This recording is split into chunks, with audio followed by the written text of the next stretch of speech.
هو حقيقي الحب وصال ودلال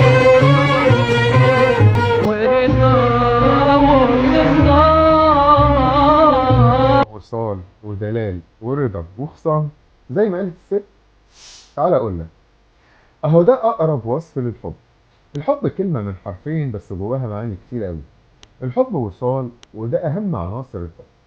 الوصال هو اننا نفضل على تواصل واتصال دايما رغم اي ظروف. دلال، لانه لازم يكون روحه حلوة وفي عشم في بعض، لازم يكون الطرفين ليهم دلال على بعض. وفي ثقة، عارفين ان بكرة بتاعهم وانهم هيقدروا عليه سوا. الحب رضا، رضا، ولازم تكون راضي بنصيبك اللي اتكتب لك. حالة الرضا من الحالات القليلة في الحب.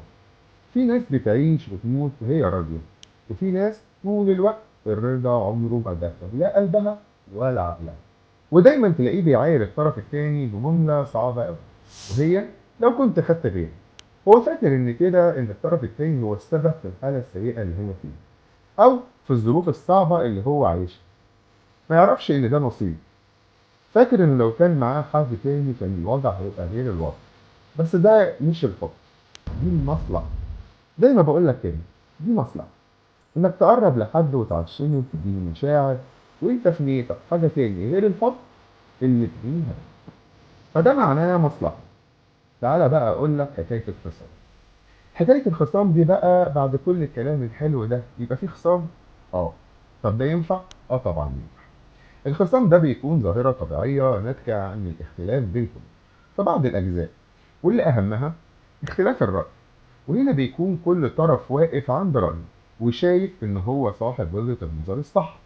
بس عايز أقول لك على حاجة، انتم الاتنين صح، بس كل واحد باصص للموضوع من زاوية معينة، وفضل ماسك في الجزء اللي شايف إنه مركز قوته وإنه على حق. فالجزء ده طبيعي. انتم نشأتين مختلفتين، ثقافتين مختلفتين، واحيانا كمان تكونوا نابعين من بيئتين مختلفتين. فطبيعي كل طرف يكون عنده وجهة نظر مختلفة عن الطرف التاني. واعرف ان الاختلاف في وجهات النظر ده ظاهرة سطحية، لانه هينتج عنه افكار وحلول جديدة تكاد تكون خارج الصندوق، وهيولد خبرة جديدة عند الطرفين. خليه مجرد اختلاف صغير، ما يتحولش لمشكلة كبيرة.